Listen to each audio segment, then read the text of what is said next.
საღამშვიდობისა ეს მთავარი არხია. მე ვარ თამარ ბაღაშვილი და ყოველ შაბათს მთავარ დებატებს წარმოგიდგენთ. ერთკვირიანი კონსულტაციებიდან დაბრუნებული ნიკა მელია შეხვედრებს ახლა პარტიის პოლიტსაბჭოსთან და ნაციონალური მოძრაობის მხარდამჭერებთან იწყებს. მთავარი ოპოზიციური პარტიის ლიდერმა, რომელმაც ივანიშვილს ერთი მნიშვნელოვანი ბრძოლა, ნერვების, ღირსების და მორალური უპირატესობის ომი ნამდვილად მოუგო, ახლა გადამწყვეტი შეტევისთვის ემზადება. ამიტომ ნიკა მელიამ პარტიის ლიდერებთან და საკუთარ ამომრჩეველთან ერთად ამ ბრძოლის მთავარი სტრატეგია უნდა განსაზღვროს და საბოლოოდ გადაწყვიტოს, რა გზას ირჩევს ნაციონალური მოძრაობა. სწორედ კიევიდან დაბრუნებული ნიკა მელია იქნება დღეს ჩვენი სტუმარი და მისგან გავიგებთ, აქვს თუ არა მიღებული პარტიას საბოლოო გადაწყვეტილება საით გადადგამს მთავარ პოლიტიკურ ნაბიჯს, რომელიც ადგილობრივ არჩევნებზე ალბათ ძალიან ბევრ რამეს განსაზღვრავს.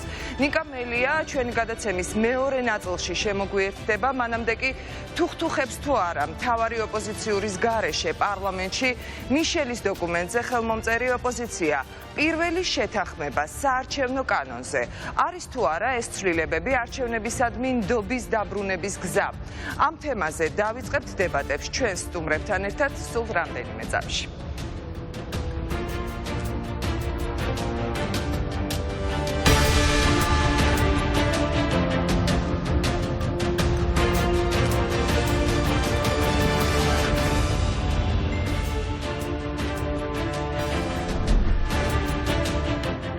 საღამშვიდობისა, მივესალმები კიდევ ერთხელ ჩვენს მაყურებელს და ასევე მივესალმები ჩვენ სტუმრებს და წარმოგიდგენთ მათ. ესენი არიან იაგო ხვიჩია, გირჩის ლიდერი, გიორგი სიორიძე, ლელო საქართველოსთვის წარმომადგენელი საარჩევნო კომისიაში, ხათუნა გოგორიშვილი, ევროპული საქართველოდან და პირდაპირი ჩართვით ჩვენ შემოგვიერთდება სტრატეგია აღმაშენებელის ლიდერი გიორგი ვაშაძე, ასევე ველოდებით ჩართვას კახა კუკავასთან, რომელიც ამ წუთებში სწორედ საარჩევნო კოდექსთან დაკავშირებით იმყოფება პარლამენტში საკომიტეტო მოსმენაზე. ვიდრე სტუდიის სტუმრებთან გადმოვალ და მადლობას ვეტყვი მათ პირველ რიგში, რა თქმა უნდა, მობრძანებისთვის. მოდით დავიწყოთ გიორგი ვაშაძის ჩართვით, ის პარლამენტიდან შემოგვიერთდება პირდაპირ ეთერში. ბატონო გიორგი, საღამშვიდობის. საღამშვიდობის მოგესალმებით. მივესალმები მაყურებელს. ბატონო გიორგი, დიდი მადლობა ჩართვისთვის. ბატონო გიორგი, მოდით მე მინდა რომ თქვენი ერთ-ერთი ბოლო განცხადებით დავიწყოთ ჩვენი საუბარი, სადაც თქვენ თქვით, რომ დამთავრდა პოლიტიკური კრიზისი, დასრულებულია, ზოგი შემოვა, ზოგი არ შემოვა, ეს აღარავის აინტერესებს. რას ფიქრობთ თქვენ, მართლაც დასრულდა პოლიტიკური კრიზისი და მნიშვნელობა აღარ აქვს შემოვა თუ არა ნაციონალური მოძრაობა პარლამენტში? შარლ-მიშელის დოკუმენტის შესრულებისთვის პირდაპირ გეტყვით, რომ საკმარისი რაოდენობა ხმების არის პარლამენტში. ჩვენ ის პოლიტიკური პარტიები, ვინც ხელი მოვაწერეთ ამ დოკუმენტს, მუშაობთ 24 საათიან რეჟიმში, რომ ყველა დოკუმენტის ყველა პუნქტი იყოს ზედმიწევნით შესრულებული. რაც ფიქრობ, რომ ფუნდამენტურია და ძალიან მნიშვნელოვანია ქვეყნის განვითარებისთვის. ეს არის როგორც საარჩევნო რეფორმა, რომელშიც მართლაც დიდი ცვლილებები შედის და ეს არის საერთო ოპოზიციური ძალისხმევის შედეგი. ეს არის იგივე ადგილობრივი თვითმმართველობის კანონში თვითმმართველობასთან დაკავშირებული ცვლილებები. შეგახსენებთ, რომ საკრებულოების პროპორცია შეიცვლება და პროპორციული ნაწილი 1/4-ზე იქნება თვითმმართველ ქალაქებში, მაგალითად თბილისში მაჟორიტარებთან მიმართებაში, ანუ უპირატესობით და შედარებით მცირე რაიონებში იქნება 1/2-ზე, ანუ 2 პროპორციული, 1 მაჟორიტარული, რაც ნიშნავს, რომ ხალხის მეტი წარმომადგენლობა იქნება ადგილობრივ თვითმმართველობაში და ასევე ჩვენ ახლა ვიწყებთ საკონსტიტუციო პოლიტიკური კრიზისი, ამას გეკითხებით. საბოლოო ჯამში თუ გაინტერესებთ ჩემი აზრი, რეფერენდუმი, რომელიც იქნება სახელმწიფო ინსტიტუტების, სასამართლო სისტემის არარსებობა, დემოკრატიული ინსტიტუტების არარსებობა, ხომ ეს იყო პოლიტიკური კრიზისის მიზეზი? ძალიან მინდა რომ ერთი ხელის მოწმით ყველაფერი გამოვასწოროთ, მაგრამ პირდაპირ გეტყვით, რომ თუ ოქტომბერში რეფორმების გზით ჩვენ რეფერენდუმის გზით რიგარეშე არჩევნები არ მოვიპოვეთ და თუ არ შევცვალეთ ქართული ოცნების ხელისუფლება, რომელმაც წაართვა პერსპექტივა საქართველოს და უმძიმეს გაჭირვებაში სიტუაციაშია დღეს ქვეყანა. საზოგადოება, მოქალაქეები, აგერ რეგიონებში ვიყავი, ხა აჭარაში ვიყავი ჩასული, ხალხი უბრალოდ ტირის, იმიტომ რომ ძალიან მძიმე გაჭირვებაშია. თუ არ შევცვალეთ რეჟიმი, რომელიც პასუხისმგებელი არის ამ ყველაფერზე, რა თქმა უნდა არ შეიცვლება. უბრალოდ ჩვენი ხა ვქმნით მექანიზმებს, როგორ მივიდეთ ამ ცვლილებებამდე, რომ მაგალითად არჩევნები არ ყალბდებოდეს ისე, როგორც ყალბდებოდა, რომ მაგალითად იმ რეფერენდუმზე, რომელიც ოქტომბერშია, მივიდეთ ძლიერად, მყარად და ხალხს ვთხოვოთ მხარდაჭერა. მე ვფიქრობ, რომ ამისთვის ძალიან მნიშვნელოვანია, რომ ეხლა მაქსიმალურად ამ კინკლაობიდან გადავიდეთ ხალხის პრობლემებზე საუბარზე. რა გაძლევთ, დიახ, კი ბატონო, რა გაძლევთ იმის საფუძველს, თქვათ, რომ 2021 წლის ადგილობრივი არჩევნები არ გაყალბდება? მე შემიძლია ვთქვა, რომ როგორც მინიმუმ გაცილებით რთული იქნება ამ არჩევნების გაყალბება, შემიძლია ჩამოგითვალოთ ძალიან ბევრი რეფორმა, რომელიც უნდა გატარდეს და კანონპროექტში არის უკვე მითითებული. ეს არის მაგალითად საარჩევნო კომისიების შემადგენლობა, სადაც 8 წარმომადგენელი ეყოლება ოპოზიციას. ეს არის იგივე მაგალითისთვის, საჩივრების განხილვის პრობლემა რო ქონდა, კატასტროფული ერთიანი რეესტრი იქნება და უბრალოდ ნიდობილობის არარსებობის გამო ვერ დაიწუნებენ ოპოზიციის საჩივრებს. ქართულოცნებას რამდენი წარმომადგენელი ეყოლება?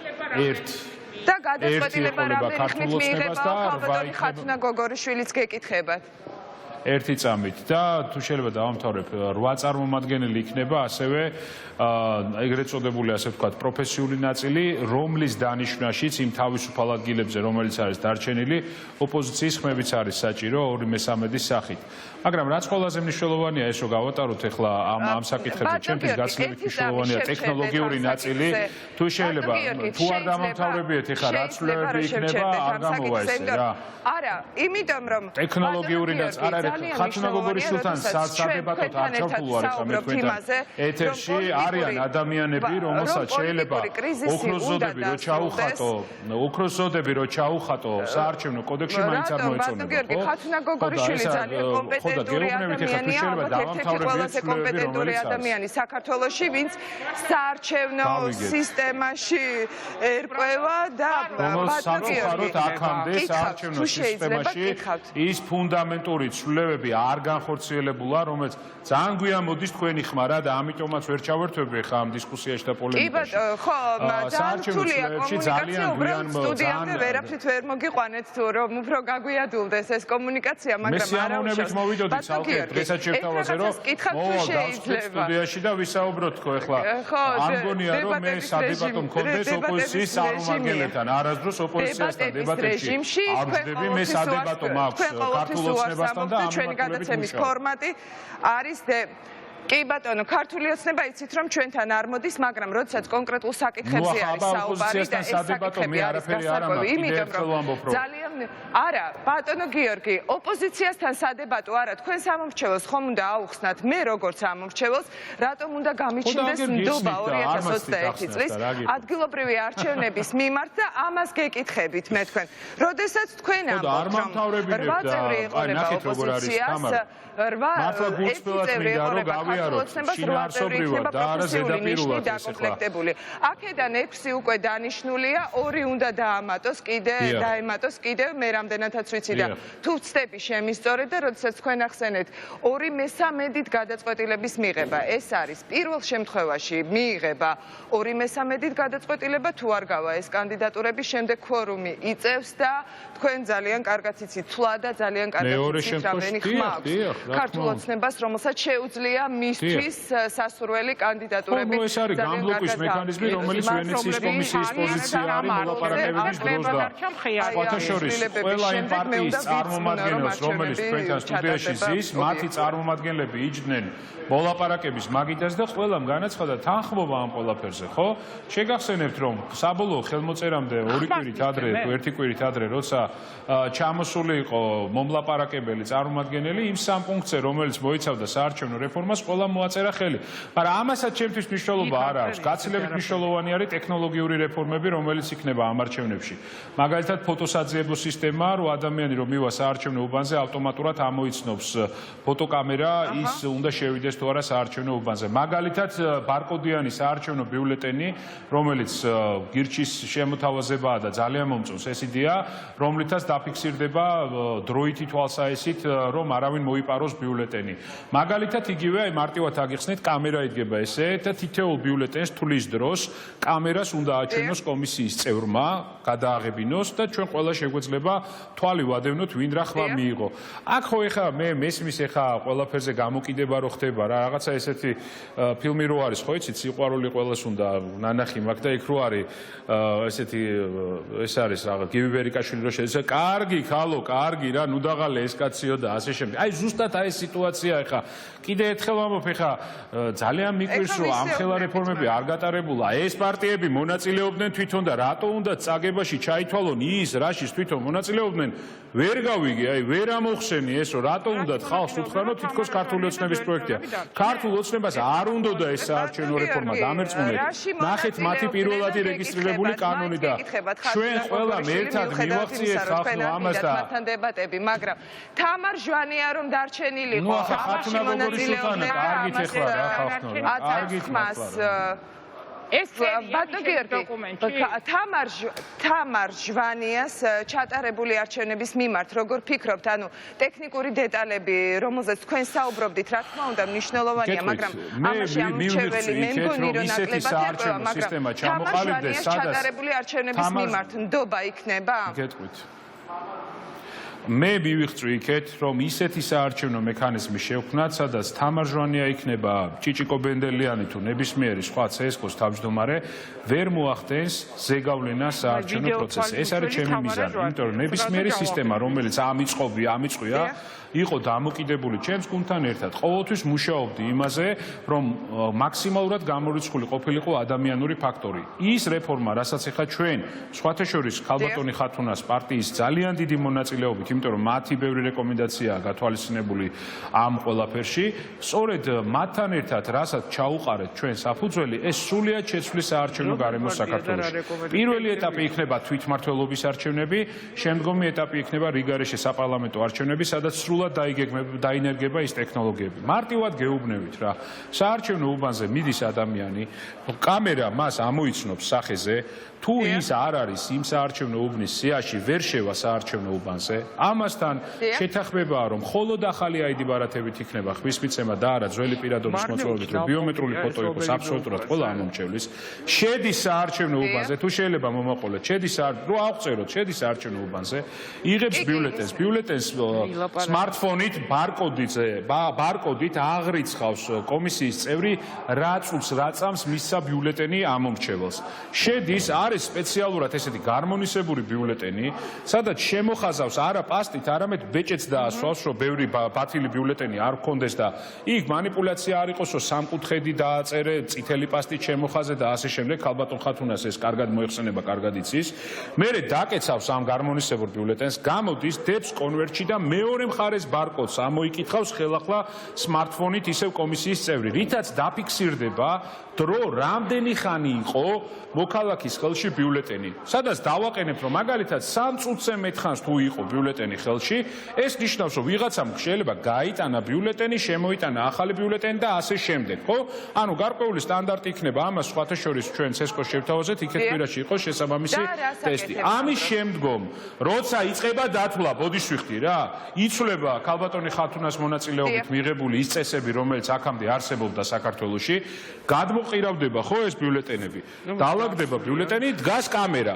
კამერას იღებს კომისიის წევრი, აჩვენებს კამერას, ხო? კამერას აჩვენებს, ვინ არის შემოხაზული, დადებს შესაბამისი პარტიისთვის. მეორეს აიღებს, მეორე დადებს. ანუ უმარტივესი ტექნოლოგიური გადაწყვეტებით ჩვენ შევძელით, რომ ადამიანური ფაქტორი მაქსიმალურად გამორიცხოთ. ეხლა თქვენ თუ მეუბნებით, რომ 100%-ით გამორიცხულია, მე ამაზე გიპასუხებ, რომ არ ვიცი ჯერ, იმიტომ რომ აგერ იმ კვირაში, მომავალ კვირაში გვინდა ტესტი გავაკეთოთ, ხო? საჩვენებელი ამომრჩეველს თხოვოთ, რომ მოვიდეს, აბა გავტესტოთ როგორ მუშაობს ეს სისტემა, ხო? მაგრამ უმარტივესი და ძალიან იაფი სხვათა შორის ეს ინოვაციური გადაწყვეტებია. და არ არის ეს მაგალითად ის ელექტრონული ყუთი, რომელიც 10,000 евро ღირს. ძველი ბიჭები, აი ამის მექანიზმები თუ არის ჩადებული. მოდით ერთი წუთი. ეხლა თქვენ თუ მეუბნებით, რომ ტექნოლოგიებმა შავი ძველი ბიჭები უნდა გააჩეროს, რა ვიცი ეხლა რავი კი ბატონო მომთხოვეთ პასუხი ამაზე, მაგრამ ამაზე მთელ ჩვენმა ოპოზიციამ უნდა ვიმუშაოთ წინასაარჩევნო გარემოს დროს. სხვათა შორის გეტყვით, რომ მაგალითად CSKOS-თან იქმნება სპეციალური საბჭო ომბუდსმენის წარმომადგენლის მონაწილეობით, რომ აი შავი ბიჭები, ძველი ბიჭები, შავი ფული რო იქნება, მივიტანთ აი ამ დავების განსახილველად და ის მისცემს რეკომენდაციას ცენტრალურ საარჩევნო კომისიას. ესეც ახალი მექანიზმია, რომელიც იქნება. ანუ ბევრ თემაზე არის. ეხლა თუ მეუბნებით, რომ შავი ფული, მან რა ქვია, საარჩევნო კოდექსმა გააკონტროლოსო, არ არის ეს საარჩევნო კოდექსის საქმე და გეთანხმებით, რომ ქართული ოცნება 100,000 ადამიანს, რომ თავის კოორდინატორს ეგრეთ წოდებულს გიორგი. რა თქმა უნდა, რო არის გეუბნებით, რომ ამოცანა, რომელიც უნდა ამოხსნას საარჩევნო კოდექსმა არის ერთი, ამოცანა, რომელიც უნდა ამოხსნას სამართალდამცავება ორგანოებმა და მათზე წნეხმა არის მეორე. ეხლა შავ ფულს რაც შეეხება, შავი ფული ეს პაატა მანჯგალაძეს დეტალურად პრეზენტაციები აქვს ამაზე გაკეთებული. დათვლილი გვყავს 100,000 ადამიანი არის კოორდინატორად ჩართული ქართული ოცნების მუშაობაში, რომელიც იღებს მონაწილეობას და ასე შემდეგ და ასე შემდეგ, ხო? ნუ ქეშით იღებენ ფულს, ასე შემდეგ. ამაზე ჩვენ ერთად ვიმუშაოთ, ხო? თქვენთან ვიციან, ცხედან ისინი, მაგრამ მოლაპარაკების და შარლ-მიშელის დოკუმენტის შეთანხმების ნაწილი ეს არ არის. აი კიდე რა არის მაგალითად შარლ-მიშელის დოკუმენტის შეთანხმების ნაწილი, რომ მაგალითად ადმინისტრაციული რესურსის გამოყენება გაურთულოთ, რომ იქ სკოლის მასწავლებლები და დირექტორები არ იყვნენ ჩართულები. უამრავი ნორმა და ეს არის წვრილმანი. მე უბრალოდ თამა რა მინდა იცი გითხრათ, რომ ჩვენ ხო გამარჯვება გვინდა რა. ჩვენ ხო ხელისუფლება, აი გულწრფელად ხო გვინდა ხელისუფლების შეცვლა, ხო? ხო და თუ არ შევატრიალეთ ეს იწილო და თუ არ დავიწყეთ საუბარი ხალხის საჭიროებაზე, თუ ჩვენი ძალები არ გავაერთიანეთ, რომ იმპლემენტაცია სწორად და დროულად მოხდეს ამ ყველაფრის და თუ ერთმანეთს უბრალოდ ჯიბში ვედექით, ჩაუჯინდით, ასე შემდეგ, არ გამოვა გამარჯვება. გამარჯვების ფორმულის მთავარი საწინააღმდეგო არის ერთმანეთთან ჯიბრი და დაგემშვიდობები. ძალები უნდა ერთმანეთთან ჯიბრი, ერთმანეთისთვის ჯიბში ყოფნა და კიდე ერთხელ ვამბობ, რომ ევროპული საქართველოს უამრავი იდეა ამ კანონში გათვალისწინებული და მათაც მოაწერეს ხელს იმ ნაწილს ამ დოკუმენტისა, რომლის იმპლემენტაციაც ეხლა მიდის და თუ ახლა რაღაცა სხვა განსხვავებული იყო, ხა მითხრას ქალბატონმა ბოდიშვილი, მე ჩემს მერე თქვას, რომ როდის ყოფილა, რომ ოპოზიციას უმრავლესობა არის გათვალისწინებული. არ ვიცით საკუთარ პარტიას კითხოს კაცო, მე არ ვიცი ხა მე რატომ ეკითხება. მისი პარტიის წარმომადგენელი რო დადიოდა, სხვათა შორის ძირითადი ნაწილი დოკუმენტისას აკეთებდა სერგი კაპანაძე. რომელსაც ჩვენ ინგლისურად ვაგზავნიდით და გავიგე და ეხლა თუ რაღაცა უნდოდა გულით და არ არის გათვალისწინებული, უფრო მეც გეუბნებით თამარ. უფრო მეც გეუბნებით, რომ აგერ ჩემი ტელეფონი აქვს ნებისმიერს ბატონო, არა, ხელმოწერამდე ჯერ კიდე დეკემბრიდან და ხელმოწერამდე 2 კვირით ადრე როცა განვაცხადეთ, რომ საარჩევნო რეფორმას ვეთანხმებით ხო და მათმა პარტიამაც განაცხადა. მაგრამ უფრო მეც გეტყვით თამარ, ამას ტელევიზორში გარჩევა და იწილო-ბიწილო კი არ უნდა კაცო. ჩემი ტელეფონი ყველას აქვს. ზადო ვარ, მოვისმინო, იმიტომ რომ მე ეგეთი ადამიანი ვარ, რომ მიყვარს ყველას სწორი იდეა და ვისმენ. და გავითვალისწინო კაცო, პირველი მოსმენაა, მეორე მოსმენა. ის კი არა რომ ჩაუსაფრეთ ერთმანეთს და აი დედა და ვაიმე რა. არხელა რეფორმის გადაყოლება შეიძლება წვრილმან დეტალებზე კაცო. და თუ ის წვრილმანი გასასწორებელია, მოდით ბატონო და გავასწოროთ ერთად. მე მოვალ. მაგრამ მეშმაკი ყოველთვის დეტალებში იმალება. მე მოვალ, სადაც გინდა და გავასწოროთ ერთად. თავარია ჩვენ. კი ბატონო. მოგძანდით. რა თქმა უნდა, აი ეს განცდა, ბოდიშვილი, აი სწორი თქვით გეთახმებით. აი ეს არასწორი განცდა, რომელსაც ეხლა ჩვენ ვქმნით, რომ თითქოს ეს კანონი არის ქართული ოცნების გამარჯვება. ჩვენ დავმასეთ ხახნო, კარგით რა, კარგით, აი კმარობა ახლა ხო არსებობს რაღაცა ზღვარი არა, ასე როგორ უნდა მოვიგოთ? როგორ უნდა დავამარცხოთ ქართული ოცნება? დამარცხებულ ქართულ ოცნებას გამარჯვებას ტენიან უკან და ესე არ გამოვა კაცო რა, არ გამოვა. ხო და გეუბნებით ახლა კიდე ერთ საკითხს, საით ამათ ხო. შემდეგ შაბათს ბოდიშვიხტი თქვენთან მოვალ, ცალკე აღებულად თუ გინდა ეთერში, ბოდიშვიხტი დავამთავრებთ, მოვალ და ვისაუბროთ იმაზე, რაც ხალხს აწუხებს, დავაბრუნოთ ხალხი პოლიტიკაში, დაიღალდნენ ამ რაღაცა გაუთავებელი კინკლაობით, რომელიც ეხლა არის. ვილაპარაკოთ სამუშაო ადგილები, სოფლი, აგერ ბაჭარაში ვიყავით, თამბაქოდან დაწყებული უამრავი პრობლემა აქვს, იქ რიჟვაძეს დაუსვით ეს საკითხები რაღაცა. იმუშაოთ კაცო რა.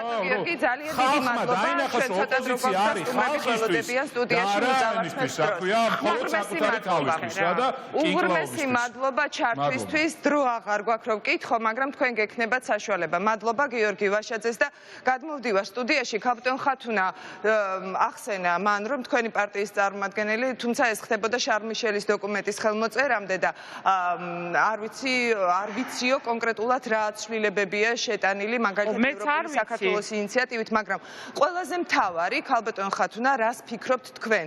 რატომ ვერ ტოვებს აი ეს ცვლილებები იმ განცდას, რომ ის დარღვევები, რაზეც აქამდე იყო საუბარი, აღარ იქნება? მე ძალიან მინდოდა გამეგოდა იმედია ვაშაძისგან ვერ გავიგე მწყობრად და აქ მსხდომი იმ პარტიების წარმომადგენლები, რომელთაც წარმომადგენლები ჩართული არიან პარლამენტში, ამაზე იტყვიან, რა მოწონთ კონკრეტულად, რატო ამბობენ, რომ ეს არის ჩაწიკწიებას რო თავი დავანებოდა პოლიტიკური კრიზისის განმოწმება და კიდევ ერთი რამე მაინტერესებს, ხმას მისცემენ. აი თქვენი 4 დეპუტატი, ბატონ გიორგი, თქვენ 3 გყავთ, მე მგონი, ხო, ბატონო იაგო? აი ეს 7 ხმა საარჩევნო კოდექსს ექნება თუ არ ექნება? და მე მოგახსენებთ, რატო გამიშვა ეს ხმები ამ საარჩევნო ცვლილებებს და თქვენ თუ ფიქრობთ, ბატონო იაგო, რომ 2021 წლის არჩევნების მიმართ აჩენს ნდობას აი ეს ცვლილებები, რომელსაც ახლა იღებს პარლამენტი? ზოგადად მე არა ვარ საარჩევნო სამართლის სპეციალისტი. ხალბატონ ხათუნას ამ დარგში კონკურენციას ვერ გავუწევ. ამიტომ იყო კარგი, რომ მაგრამ პარტიის ლიდერი ხარ და გჭირდება რომ ამ თქვენს ამორჩეველს ხო გქონდეს ნდობა საარჩევნო პროცესის მიმართ რომ მოვიდეთ. გამოცდილი ადამიანები რო იყვნენ ამ პროცესში ჩართული, რომ ქართულმა ოცნებამ ვეღარ მოახერხოს გაყალბება და გაყალბების ყველა შესაძლო გზები შესაბამისი სპეციალისტის მიერ იყოს დაზღვეული, იქნებოდა უკეთესი. ამიტომ ამ ნაწილში დისკუსიაში აი ცოტა სხვანაირად შემოვალ. კი ბატონო. ჩემთვის მნიშვნელოვანია, რომ რაც მე ვიცი, როგორც სამართლის სპეციალისტმა, რა ჭირდება საარჩევნო სამართალს ყველაზე მეტად ეს არის ნდობა. და ჭირდება კონსენსუსი. ჩემი ყველა მიმართულება, რასაც მონაწილეობდი ამ პროცესში, მდგომარეობდა იმაში, რომ მე მიმეღწია კონსენსუსისთვის. და დავდიოდი ყველა პარტიას ვეკითხებოდი, რა იყო განსხვავებები, რა იყო შეუთანხმებლობა და ასე შემდეგ. იმიტომ რომ ჩემთვის წარმატება, ის რაღაც რომელიღაც კონკრეტული მუხლის ასე ან ისე ფორმულირება კი არ იყო. არამედ ის, რომ საარჩევნო კოდექსი ყოფილიყო კონსენსუსის წესით მიღებული და მასზე მხარდაჭერა შესაძლებელი ყოფილიყო ოპოზიციის მხრიდან. ხო და ამ წუთის მოცემულობით ჩვენ რასაც მივდივართ, იქ არსებობს შენიშვნები აქვს ყველა პარტიას. ლელოსაც აქვს შენიშვნები, მეც მაქვს შენიშვნები, თუ არ ვწდები შეიძლება ლევან იოსელიანსაც ქონდეს შენიშვნები. შენიშვნები არსებობს როგორც ასე. კი ბატონო, მაგრამ თავარი რამ მოგწონთ? რაც არის ამ პროცესში კარგი არის ის, რომ ზოგადად ამ წუთას ჩდება განცდა, რომ რაც არ მოგწონს იმაზე, იმის შეცვლაზე საუბარი შესაძლებელია. დღეს ამბობდა კომიტეტზე მე სანამ მოვიდეთ, პატა მანჯგალაძე ამბობდა, ჩვენს პარტიასო ქონდაო 23 თუ 21 ან 23 შენიშვნა და 19 გაითვალისწინა ქართულმა ოცნებამ. ანუ ჩემამდე გამოდიოდა უბრალოდ დამახსოვრდა. ზოგადად ეს განცდა, რომ ამაზე საუბარი არის შესაძლებელი და შეუძლია ბევრნაირი ადამიანი მოვიდეს და რაღაცას გავითვალისწინებთ. ეს განცდა იყო ჩემი აზრით დადებითი ამ პროცესში, თორე დარწმუნებული ვარ, ახლა ნაკლს უამრავს უპოვით ნებისმიერ კანონპროექტს რაც უნდა ავიღოთ. არა, საუბარია იმაზე, რომ ყველაზე მთავარი შენიშვნები, რაც ჰქონდათ ადამიანებს და რატომაც გაჩნდა თუნდაც 2020 წლის არჩევნების მიმართ უნდობლობა, ეს არ იყო მხოლოდ უშუალოდ საარჩევნო უბნებზე მომხდარი დარღვევები და საარჩევნო კანონმდებლობაც კი არ იყო მხოლოდ, რა თქმა უნდა. მაგალითად, უბნის გარეთ მომხდარი ამბები, წინა საარჩევნო პერიოდში დარღვევები, იგივე შავი ფული, ძველი ბიჭები, რაც ჩვენ ვახსენეთ, ადმინისტრაციული რესურსის გამოყენება. აი ამ ყველაფერს როგორ ფიქრობთ, შეიძლება გამორიცხავს ძალიან ესეთი ზედმეტი მოთხოვნა იყოს, მაგრამ დაყავს მინიმუმამდე, რამაც შეიძლება ნდობის ხარისხი გაზარდოს თქვენი აზრით. ანუ მოდი ესე შევხედოთ, საარჩევნო პროცესსადმი ნდობა მხოლოდ საარჩევნო კანონმდებლობით არ განისაზღვრება. მათ შორის თქვენ რაც ჩამოთვალეთ, ყველა მათგანი არ არის განხილვის თემა, ანუ ფიზიკურად მოსყიდვა და ასე შემდეგ, ეს არ არის. ხო, კი, აი მაგიტომ ვამბობ, რომ საერთარდებს ამ პროექტში. იმისთვის რომ საარჩევნო პროცესს ნდობა შეექმნას, ეს ბევრი კომპონენტისგან შედგება. მათ შორის ჩვენ პროცესს უნდა ვნახოთ. აი პირობითად ყველაფერი ისე დაწერეს ახლა ქართულ მოცემამ, როგორც ჩვენ გაგვიხარდება. მაგრამ ამის მიუხედავად ისე იქცევიან სიტყვაზე, რომ მთელი პროცესი გაჩვენებს საპირისპიროს. და შესაბამისად ხო ვერ ვიტყვით, რომ მიუხედავად იმისა, რომ საარჩევნო კანონმდებლობა კარგი იყო, პროცესი კარგად შეფასდა. ამიტომ ჩვენ მთელი პროცესი უნდა ვნახოთ და ახლა ამაზე შეფასება ძალიან არასწორია. ახლა რაც გვჭირდება ჩემი აზრით, არის რომ იყოს ისეთი კანონმდებლობა მიღებული, რომელზედაც კონსენსუსით შევთანხმდით. და ნაციონალურ მოძრაობას ველოდებით პარლამენტში, რომ მათი კონსენსუსი იყოს ან სხვანაირ პროექტზე, რომელსაც ისინი შემოიტანენ. პირობებში გექნებათ ნდობა ბატონო იაკობ. და მე უბრალოდ იცით რა, მაგ კითხვაზე ასე გიპასუხებდით. აი სიტყვაზე აღარ არის თამარჟვიანი და სხვა დანიშნა ქართულ მოცემაში. მაშინ გვექნება მასე ხო ანუ მე ხო თამარჟვანიას იმედად ვერ მექნება ნდობა. ვერც მაგ თანამდებობაზე ვისაც დანიშნავენ ამ წუთ მომავალში. ვერც მაგის იმედად. მე ეს ნდობა სხვა რამე უნდა შემიქმნას სინამდვილეში. ამ პროცესს და ვიდეო კამერები მაშინ. არა, პროცესს უყურებ ერთობლიობაში, მათ შორის უყურებ გამოცდილ ადამიანებს. ახლა გიორგი ჩემზე გამოცდილია საარჩევნო სამართალში. ლელოს წარმომადგენელია. ცესკოს წევრია ლელოსგან. ხო უსმენ გიორგისაც უსმენ. სხვა ადამიანებიც ვისაც მე ვენდობი რომ მათ ტექნიკურად საარჩევნო სამართალი კარგად იციან, იმათაც უსმენ. დიდი სიამოვნებით კომიტეტზეც მოусმენთ ქალბატონ ხათუნას. ნებისმიერ სხვა ვინმეს, ანუ არაფერია ამ საკითხთან დაკავშირებით ჩვენ ღია ვართ და არ ვამბობთ რომ რაღაცა ყველაფერი არა, მე უბრალოდ აი მაინტერესებს ზოგისთვის თამარჟვანია, მთავარი დაბრკოლება, აი თავარი ნიშანი, რის შემდეგაც გაგიჩნდებათ ნდობა. აი ეს გარდამტეხი, რასაც ეს კონსენსუსია. ანუ პირველ რიგში ამ კანონმდებლობასთან დაკავშირებით ეს არის კონსენსუსი და მე მთელი პროცესი როგორ შევთანხმდეთ რომ როგორც მურუსიძე გამოსწორდა, თამარაჟვანია, ჯავახიშვილი, შარაბიძე და დანარჩენებიც ესე გამოსწორდებიან. რა კონსენსუსია შეიძლება იყოს ლაპარაკი იმ ძველ წევრებთან მიმართებაში, რომლებიც ახლა არიან CSKO-ში. ოღონდ ვინმე მეს ამიხსნას რა. მე სხვა რამეზე ვსაუბრობდი ამ შემთხვევაში. კი ბატონო, შეგიძლიათ ბატონო გიორგი რომ თქვენ ახსნათ. მოკლედ ხმას მისცემ თუ არა ჯერ არ იცი? ვაპირებ რომ მივცე, მინდა ზოგადად სხვას მოუწოდებ კონსენსუსისკენ და მე როგორ არ მივცე. კი ბატონო, მადლობა ბატონო გიორგი. პირველ რიგში მცირე კორექტივას შევიტან იმ ფორმასთან, როგორც თქვენ წარმადგინეთ, მე არ გახლავართ ლელოს წარმომადგენელი CSKO-ში, იმიტომ პარტიას შეიძლება ჰყავდეს წარმომადგენელი საარჩევნო პერიოდში და შეიძლება ჰყავდეს წევრი და წევრი კანონმდებლობის მიხედვით სწორედაც რომ არ არის მისი დამნიშნავი პარტიის წარმომადგენელი, ასე რომ მე როგორც წევს, თუმცა ეს არის შესაძლებელი. მე არ მევალება არაპარტიულობა და შესაბამისად შემიძლია პოლიტიკური პოზიციონირებაც. ახლა რაც შეეხება თქვენს და ქალბატონი ხათუნას მიერ დასმულ კითხვას. მე თავიდანვე მინდა განვმარტო, რომ საზოგადოებას არ უნდა შეექმნას ილუზია, რომ ამ ამბიციური საარჩევნო რეფორმით და შარლ მიშელის შეთანხმების მიღწევით ქართული ოცნება უცბად გამოსწორდა გახდა ლიბერალური დემოკრატიებისთვის მსგავსი და მახასიათებელი პოლიტიკური ძალა და ყველაფერი არის კარგი.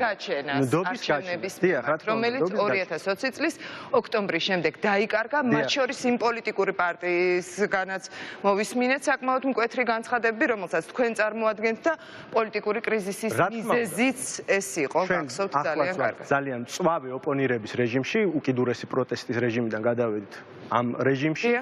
რაც შეეხება იმ სისტემას, რომელსაც ახლა ჩვენ ვქმნით, ერთი რამე უნდა გავითვალისწინოთ. საარჩევნო სისტემები არსებობს ბევრნაირი. ახლა ის სისტემა, რომელიც ჩვენ მივიღეთ 17 წევრიანი საარჩევნო კომისიები მაგალითად, ეს არ არის არც იდეალური, არც ლამაზი, შეიძლება სამართლებრივად არც გამართული, მაგრამ რომ შევხედოთ ჩვენ მაგალითად ევროპული ქვეყნების საარჩევნო სისტემებს და პროცესს, როგორც მიმდინარეობს იქ კენჭისყრა, იქ იმდენად დიდი საფრთხეებია, უბრალოდ ჩვენი 30 წლიანი ქართული გამოცდილების მქონე ხალხი რომ გაუშვა ერთხელ მაგალითად ნორვეგიაში არჩევნებზე, იქ დასრულდება ის ლიბერალური დემოკრატია. იმდენად დაუცველია, უბრალოდ იქ მიდგომა არის, როგორც სახელმწიფოს მხრიდან, ასევე ხალხის მხრიდან. კი ბატონო, და ნდობა არსებობს განსხვავებით საქართველოს. ჩვენ რასაც ვაკეთებთ ამ საარჩევნო რეფორმით, გახლავთ ამ პოლიტიკური გამოცდილების ერთი მხრივ და იმ პოლიტიკური რეალობის, რომელიც შეიქმნა 2020 წლის საპარლამენტო არჩევნების შემდეგ, ასახვა რათა ის რისკები, რომელიც არის ტიპობრივად ქართული რისკები, ის კარუსელები, რომელსაც რატომღაც სომხურ კარუსელებს ეძახიან, მაგრამ ქართული კარუსელია ეს, ნაკლებობები ძველი ბიჭების რუსულია ლებედის არჩევნებზე იყო პირველად. კი ბატონო, ანუ ყოველგვარი ფონდი დაარქვა მერე სიმახინჯე გარყვნილება რაც შეიძლება არსებობდეს ჩვენ ეს გამოცდილება დაგროვებული გვაქვს და ამის დამზღვევი მექანიზმების შექმნა გვინდა ამ საარჩევნო რეფორმით, რომელიც არის გათვალისწინებული. ქმნის ამ მექანიზმებს. ამაზე მოგახსენებთ რა, პირველ რიგში ჩვენ ვართ შებოჭილნი იმ ჩარჩოთი, რომელიც დაგვიწესა შარლ მიშელის დოკუმენტმა. იქ პირდაპირ იყო ეს გათვალისწინებული. თუმცა, შემდეგ, როდესაც უკვე ინტერპარტიული ჯგუფი შეიქმნა პარლამენტში, რომელიც მონაწილეც მე და იაგო გავხდით, დამერწმუნება იაგო, რომ რაც კი დეტალურად იყო გათვალისწინებული თვითონ ამ დოკუმენტში, იმაზეც კი ძალიან დიდი ბრძოლა გვიწევდა ქართულ ოცნებასთან, 1000 რაღაცა იყო სხვადასხვად ინტერპრეტირებული, ეს გავიგე, ბატონო გიორგი და მე კიდევ ერთხელ ვამბობ, რა თქმა უნდა, არავის არ ქონდა მოლოდინი, რომ ქართული ოცნება ახლა უცებ მართლა ანგელოზი გახდებოდა და ყველაფერს ისე გააკეთებდა, როგორც ამას პარტიები თუ ამომრჩეველი ელოდება. მაგრამ მე კიდევ ერთხელ მინდა, რომ ჩვენი მაყურებლისთვის და თქვენი ამომრჩევლისთვის გასაგებად ახსნათ 2021 წლის არჩევნებზე მე რომ მივალ ადამიანი, ვისაც გამოვლილი მაქვს 2020 წლის არჩევნები, როდესაც ჩავთვალე, რომ ჩემი ხმა არ იყო დაცული და ის გაყალბდა. 2021 წელს რომ მივალ ადგილობრივ არჩევნებზე, რა გარანტია მაქვს, რომ არ გაყალბდება ისევ ჩემი ხმა და ისევ არ დავდგებით პოლიტიკური კრიზისის წინაშე. მთავარი არგუმენტი, რა გაძლევთ იმის თქმის საფუძველს, რომ ეს ასე არ მოხდება, თუ გაქვთ რა თქმა უნდა ასეთი. სიტყვა გაყალბება ცოტა სხვაგვარი აღქმა შეიძინა ჯერ ერთი საზოგადოებაში. ჩვენ უნდა გავმიჯნოთ გაყალბება უშუალოდ კენჭისყრის პროცესში და საარჩევნო დღეს, მაგრამ კარგით, მანიპულაცია და მე მამას ვარქმევ ამომრჩევლის ნებაზე ძალადობას, რაც ხდება არჩევნების დღემდე, შორს საარჩევნო უბანთან და ასე შემდეგ. ამის დამზღვევი მექანიზმი რომ არსებობდეს საარჩევნო კოდექსით, ეს თეორიაშიც კი გამორიცხულია, ცხადია, თუმცა ის რომ ეს რისკები იქნას დაზღვეული უშუალოდ საარჩევნო პროცესში, მაქსიმალურად არის გათვალისწინებული როგორც ამ ტექნოლოგიების თვალსაზრისით, რომელიც კარუსელების, დისბალანსების, კონვერტების, მათ შორის აი ამ დაშინებების დროს ამომრჩევლის კონტროლის მოაწერა თუ არა ხელი სამკუთხედიდან 4 კუთხედად შემოხაზა, გაიტანა თუ არა ბიულეტენი უბნიდან, ესეთი მექანიზმები არის ჩადებული აქ, რაც შეეხება ტექნოლოგიების ნაწილში და ფართო საზოგადოებისთვის ეს ჯერ კარგად ცნობილი არ არის, იმიტომ რომ ამაზე არსებობს ცალკე ჯგუფი, რომელიც მუშაობს, ხვალ არის კიდევ ერთი შეხვედრა ცესკოში. და რამე კონკრეტული ფორმა ექნება, ანუ შემოხაზვა მაგალითად სამკუთხედად არ შეიძლება და რაზეც თან ხდება ყველა ოპოზიციური პარტია, ქართული ოცნებას თანახმა არის ამაზე და დღეს ახლა მე მოვდივარ პირდაპირ იურიდიული კომიტეტის სხდომიდან, სადაც შალვა პაპუაშვილი იყო მომხსენებელი და პირდაპირ ასახელებდა ამას, რომ ამაზე თანახმანი იქნებიან. ვიდეო დოკუმენტირება დათვლის პროცესის უწყვეტი კადრის ქვეშ, ეს არის ის მექანიზმები, რომელიც მეტნაკლებად, რა თქმა უნდა, დააბალანსებს და ყოველ შემთხვევაში ის რაც იყო აქამდე იმაზე ბევრად უკეთესია, ასეთი მსგავსი არ ყოფილა საქართველოში. მე კიდევ ერთხელ ამბობ, მე დიდ ამბებს კი არ უძღვნი ამ რეფორმას და მით უმეტეს ქართულ თუმცა თქვენთვის მისაღებია და ალბათ მხარს დაუჭერს ლელოს, ხო? აი ამასთან დაკავშირებით მინდა აუცილებლად რომ თქვა პარტიის პოზიცია რა. უნდა გავითვალისწინოთ, რომ ჩვენ ვიმყოფებოდით ფორს-მაჟორულ სიტუაციაში, მათ შორის ამ ინტერპარტიული ჯგუფის შეხვედრების დროს, იმიტომ რომ დროის კომპონენტი იყო ძალიან მნიშვნელოვანი, რომ ძირითადი საკითხები უნდა გადაგზავნილიყო ვენეციის კომისიისათვის. კი ბატონო, მოკლედ მითხარით და უკავად გველოდება ჩავსვა და ხათუნასაც მინდა. ძირეული ცვლილებები არის შესაძლებელი რომ განხორციელდეს, ჩამოგვისწორს ვენეციის კომისიამ. ეს იყო ერთიანი მთლიანი პაკეტი, რამდენიმე საკითხი იყო, რაზეც ლელოს პრინციპული წინააღმდეგობა ჰქონდა და სხვა ოპოზიციურ პარტიებსაც, თუმცა გამომდინარე იქიდან, რომ ვენეციის კომისიის იმედიც გვაქვს, რომ იმ საკითხებს ის გააკრიტიკებს და შემდეგ უფრო მეტად შეგვეძლება ამის დაცვა ჩვენ მეორე მოსმენის დროს, ამიტომ ჩვენ დავთანხმდით, რომ სწრაფად გაგზავნილიყო. რაც შეეხება დაუჭერს თუ არა მხარს, ჩვენ ნუ ვიტყვით იმას, რომ რაც არის ეხლა წარმოდგენილი, ეს არ შეიცვლება, ეს პროცესში ახლაც იცვლება, გათვალისწინებული არის ბევრი საკითხი, საბოლოო ჯამში შარლ მიშელის ხელმომწერებმა აიღეს ამაზე ვალდებულება და სამართალში არსებობს ერთი ძირძველი პრინციპი, pacta sunt servanda, შეთანხმებები უნდა შესრულდეს. კარგით, მადლობა და ქალბატონ ხათუნა, გადმოვდივარ თქვენთან. აბა რა არ მოგწონთ ახლა იმ ყველაფერში, რაც მოწონთ ამ ადამიანებს. მოგესალმებით კიდევ ერთხელ და მინდა დავიწყო იმით, თამარ, რომ აბსოლუტურად სწორად ვსვავთ მთავარ საკითხს და მთავარ შეკითხვას.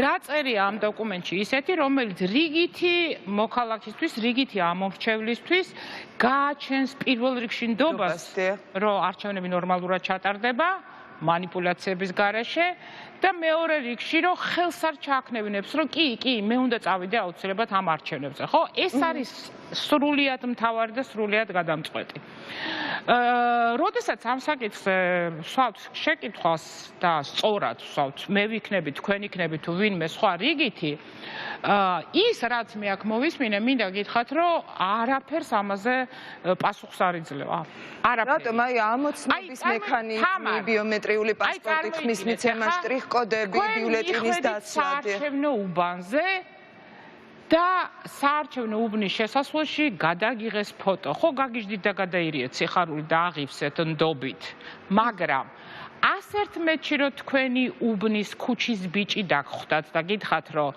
თუ არ შემოხაზა 41-ს უკან რო გამოივლი ლამაზი ვეღარ იქნებიო მით უმეტეს როცა უნდა დავანახო ყველაფერს რა შემოხაზა ვის შემოვნახე და ყველა ხედავს რომ თამარ ბაღაშვილმა ვის მისცა ხმა კაი ამას შეცვლია თქვათ რა ვიცი ესე თქვა გიორგი ვაშაძემ რა ვიცი ფარულობასთან დაკავშირებით დაინახავს ხო ან რაც ბევრჯერ შემხედრია რაიონებში სულ ესეთი შტაბ-ეტილე მაქვს სოფლებში აი მარნეულში ხულოს რომელიღაცა სოფელში ან წალენჯიხის ან ლაგოდეხის კაბალი განჯალა უზუნთალა ყარაჯალა ესეთი სოფლები არსებობს რო იქ საერთოდ ნამყოფია ზოგ-ზოგიერთი ვაშაძის სახით იქ შეგიძლიათ წარმოიდგინოთ რომ წინა დღეს რომ მივადა ეტყვის რომ შენი ერთადერთი შვილი რომელიც მუშაობს ოჯახიდან აფთიაქში თუ არ მისცემ ხმას ქართულ ოცნებას ხვალიდან აღარ იმუშავებს იმაზე აი ეს ბარკოდით გადაღებული ფოტო ისე იმოქმედებს და ისე აღაფრთოვანებს და ის ვიდეო კამერა რომელიც ზემოდან უყურებს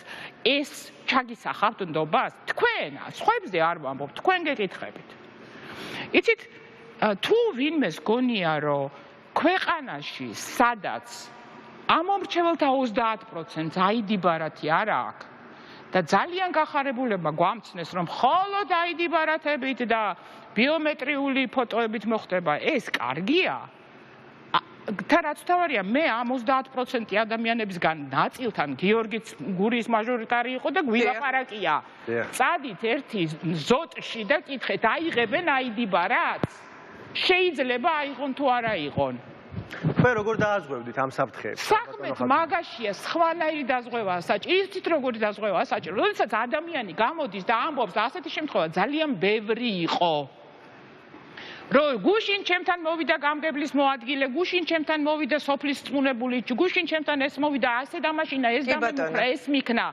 რამდენი საუბნო კომისიის წევრი გამოვიდა და თქვა რომ ჩემზე ზეწოლა იყო სად გიდევთ რამე სანქცია მახალ გადასარევ ჩაწიკწიკებულ და როგორ თქვით ამბიციურ პროექტში რატო არა გაქვთ არანაირი სანქცია რატო არა გაქვთ არაფერი ადმინისტრაციულ რესურსთან რო ამბობს რომ მასწავლებლების მონაწილეობა მასწავლებლების მონაწილეობა აკრძალული არის ხოლო საუბნო კომისიებში უბნებზე და ისედაც ჩვენ რამდენჯერ გვინახავს კადრები როცა მასწავლებლები ამ შეხვედრებში მონაწილეობენ და ხალხდაბადების დღეზე არიან მისულები ხან ვიღაცასთან ისეთი ანუ ამას არასდროს არ აღიარებენ შეუძლია და სოფელში მასწავლებლების აგიტაცია სხვა ფასია და სულ რა უკრძალოთ აბარ ავქნათ რო ამბობთ ეს ანუ სანქციები უნდა იყოს ქალბატონო ხათუნა ჩადებული ამ მიმართულებით რომლის აღსრულების მექანიზმი მედიკი და კონკრეტული ამ ადამიანმა უნდა იცოდეს რომ ის რო 99 მეტრში დადგება კი არ უნდა მიხვიდე და ძველი ბიჭი და აბა ძმაო დაიწყებს ლაპარაკს კი არ უნდა თქო შენ ჭირი მე 99 მეტრში აკრძალული გაიწიე და 100 მეტრში დადეგე და იგივე გააკეთე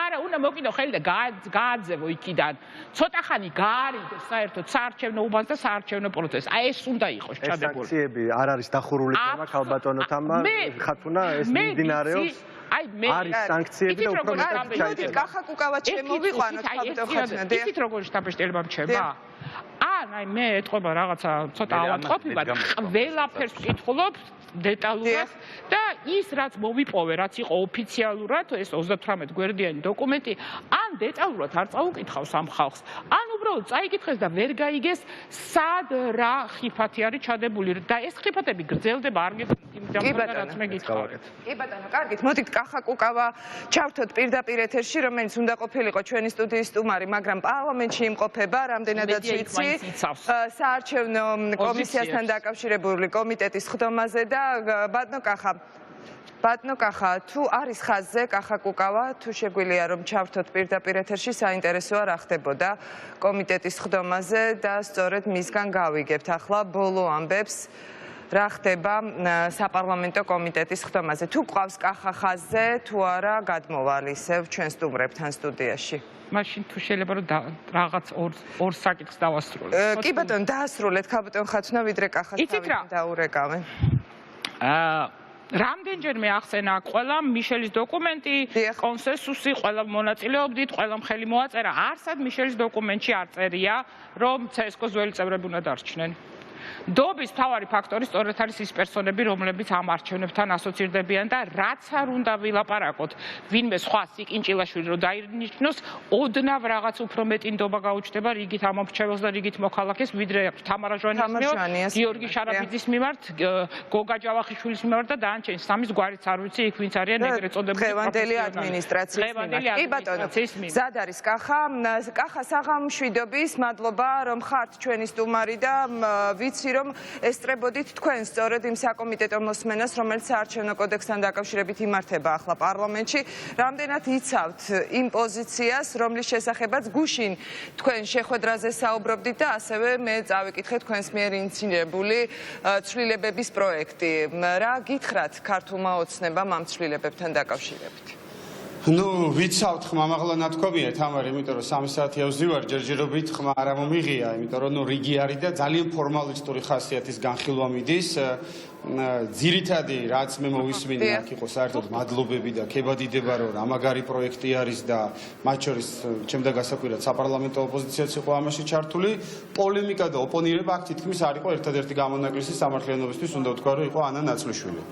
სამწუხაროდ აი ეს პროცესი ხა რასაც ჩვენ ვისმენთ შინაარსობრივად.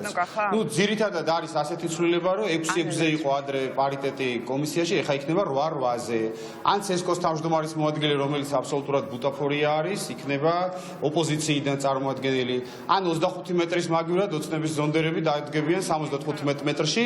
აი ამ ტიპის ცვლილებები არის და ის ცვლილებები, რომელიც წლებია და მათ შორის ბოლო თვეების მანძილზეც იყო ოპოზიციის მხრიდან გაჟღერებული, ნახსენებიც არ არის ჟვანიას გადადგომაზე, საუბარი არ არის 50%-იანი ბარიერი რო დაწესდეს, საუბარი არ არის, არ არის საუბარი საერთოდ ფინანსობის გამჭვირვალობასთან დაკავშირებით, რასაც იყო EUTOS და ევროსაბჭოს არაერთი რეკომენდაცია და პირიქით არის ზოგიერთი გაუარესება, მაგალითად პოლიტიკურ პარტიებს ერთმევად ბლოკის შექმნის შესაძლებლობა, რომელიც ჩვენ ვიცით, რომ ქართულ რეალობაში თუ საუბრობთ იმაზე, რომ ხელისუფლება დამარცხდა, დღეს საქართველოში არც ერთ პარტიას ამის რესურსი არ აქვს, ამიტომაც ბლოკები აქ არ არის უბრალოდ სამართლებრივი და ტექნიკური საკითხი, ეს არის ქართული ოცნებისათვის მოგება, წაგების ყოფნა, არ ყოფნის საკითხი და მე იმედი მაქვს კიდე განსაკუთრებით აი სტრატეგია აღმაშენებლის და ლელოს მხრიდან, რომ ისინი არც კომიტეტის და არც პლენარულ ხდომაზე ამ პროექტს ხარს არ დაუჭერენ. იმიტომ რომ ძალიან ცუდად ბრავირებენ ხელისუფლების წარმომადგენლები აი ამ ფრაზას, რომ ჩვენ ყველასთან შევთანხმდით, რომ მარტო იქ რაღაცა ქვეყნის დამაქცევარი 1-2 პარტია დარჩა გარეთ და დანარჩენებთან გვაქვს სრული ჰარმონია, რომ ჟვანიას გადადგომას მარტო ვიღაცა 3%-იანი პარტია ითხოვს და ამ ტონალობაში მიდის ეს. თუ მომეცემა მე საშუალება რა თქმა უნდა კი ვიტყვი ჩემს პოზიციას, მაგრამ ძალიან მნიშვნელოვანი იქნება რომ ამ პროექტში აისახოს ის რაც არის ოპოზიციის რეალური მოთხოვნები და რაც რეალურად მოახდენს ზეგავლენას საარჩევნო პროცესზე. ამ ყოველ შემთხვევაში საპარლამენტო ოპოზიციამ ამას არ უნდა დაუჭიროს მხარი აუცილებლად და ბრიუსელში იქნება თუ სტრასბურგში იქნება აუცილებლად ეს პოზიცია უნდა გაიგზავნოს. თავარი რაც უნდა აისახოს ბატონო კახა, მითხარით მოკლედ. რის თქმას აპირებთ აი ახლა კომიტეტის თავარი არის მაგალითად ეხლა ადგილობრივი არჩევნების კონტექსტში ორი საკითხი. თუ გვინდა ჩვენ რეალურად რომ ოცნებამ წააგოს თავისუფალ არჩევნებში, ხო?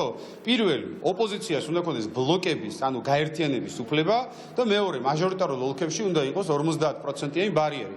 თუ მაჟორიტარულ ოლქებში 50%-იანი ბარიერი არ იქნება, ეს ნიშნავს, რომ ჩვენ პირდაპირ აპრიორი ოცნებას 1/13 დეპუტატებისაც ვჩუქნით და ოცნება იწყებს უკვე მაჭრს ისე, რომ მას 3 გოლი გატანილი აქვს. ამიტომაც ეს არის საკითხები, რომელიც ოპოზიციის შიგნითაც ყოველთვის შეთანხმებული იყო, საერთაშორისო ორგანიზაციების დასკვნებიც არსებობს ამაზე და აი გაუგებარი არის რა არგუმენტით არ უნდა იქნეს ეს ყველაფერი განხორციელებული. ეხლა ერთადერთი არგუმენტი, რასაც მე მომხსენებელს უსმენ და მას აქვს, არის რომ აი ეს ჩვენ უკვე შევთანხმდით, სადღაც კაჭრეთში თუ რა ვიცი სად მიდიოდა, მე არ ყოფილი ვარ იქ ეს ლოპოტაზე რაღაც კონფერენციები იქ შეთანხმდა ეგ, არავის არ დაუყენებია და ეხლა დაგვიანებით ამ საკითხს ვერ განვიხილავთ. აი ეს არის ძირითადად რასაც უსმენთ ქართული ოცნების პოზიცია და ძალიან სამწუხარო არის, რომ რაღაც ძალიან დუნეთ და მეც ვიყავი პარლამენტის წევრი და მახსოვს, რომ ესეთი საკითხები როცა განიხილებოდა გინდა კომიტეტზე, გინდა პლენარულზე და თქვენს გახსოვთ თამარ ეს პერიოდი, ქვეყანა იქცეოდა და პოლემიკის და ოპონირების ფონზე მიდიოდა და აი დღეს არის სუფთა ესე იგი რასაც ქვია იდილია პირდაპირ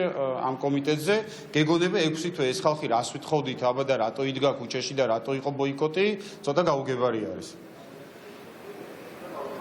კი ბატონო, ძალიან დიდი მადლობა. ვნახოთ, რით დასრულდება კომიტეტის დღევანდელი სხდომა, რა თქმა უნდა, ველოდებით ყველა თქვენს გამოსვლასაც და ასევე ველოდებით ქართული ოცნების და ასევე ოპოზიციის გადაწყვეტილებებს.